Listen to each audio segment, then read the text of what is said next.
Hi everybody, this is Pat from Feed Your Brain, and today have I got something special for you. Today is the first course in a great series of videos that will talk about the history, the amazing history of French North America.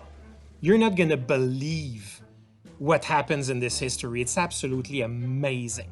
And we're gonna start today with the very beginning.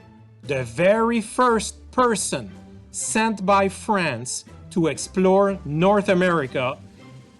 Ironically, he wasn't a Frenchman, he was an Italian, Giovanni de Verrazanno. Nobody knows for certain where Verrazanno was born. His birthplace was possibly south of Florence in Italy or Lyon in France. What we do know is that he spent many years of his life in Dieppe, Lyon, and Paris.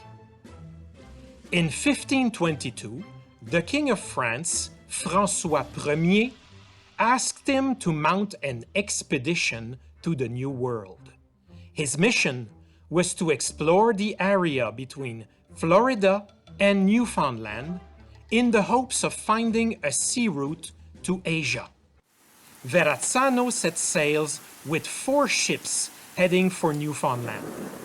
The expedition was stopped in its tracks by a violent storm that caused the loss of 2 ships.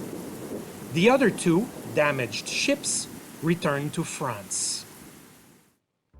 The following year, Verrazanno set sail again, but this time he decided to head south where the waters were calmer, but risking unpleasant encounters with Spanish and Portuguese ships.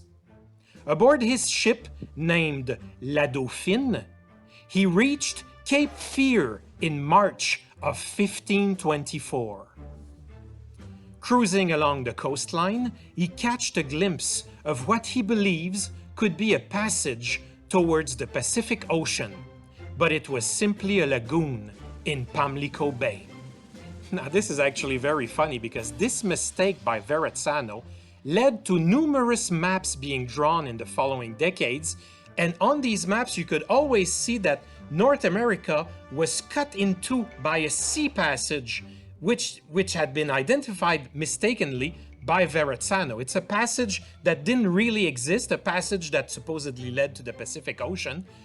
It doesn't exist, but it took about 100 years for people to figure that out. Heading north, he explored everything that could potentially be a passage across the continent, such as Chesapeake Bay, the Delaware and Hudson Rivers, and many others. On April 17, 1524, Verrazanno is the first European explorer to arrive in New York Bay, which he names Nouvelle-Angoulême, in honor of the king, who was also Count of Angoulême. He met with many First Nations, such as the Lenape, the Wampanoag, and the Narragansett. All through his voyage, he wrote detailed descriptions of the geography, the flora, the fauna, and the native people of the east coast of North America.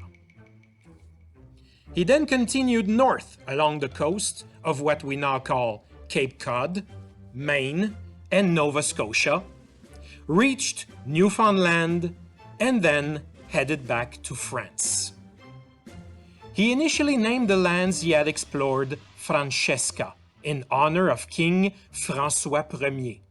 But the map that was subsequently drawn by his brother named these territories Nova Gallia.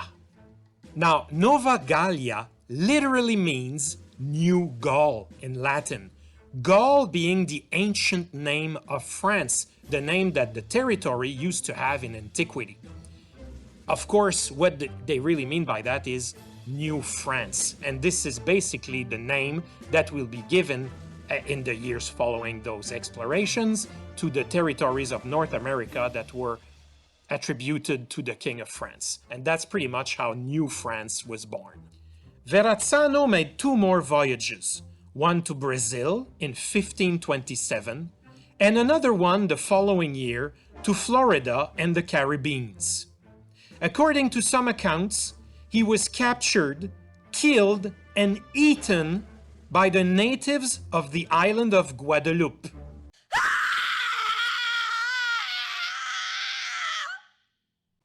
Others believe that Verrazanno was actually the corsair Jean Fleury, who was executed for piracy by the Spanish. Either way, it's a sad and ignoble end for such a great and valiant explorer. Today, there are many sites that pay homage to his memory, such as statues in New York City and in Italy, a plaque in Delaware, bridges in Brooklyn, Rhode Island, and Maryland, as well as a Little League baseball team from Staten Island. There you go! I hope you enjoyed this lesson about the great Giovanni Verrazanno. If you enjoyed it, there's much more videos like this to come by. You don't want to miss them. Be sure to give us a thumbs up and to subscribe to our channel. You don't want to miss any of this stuff, trust me. See you next time, guys. Au revoir.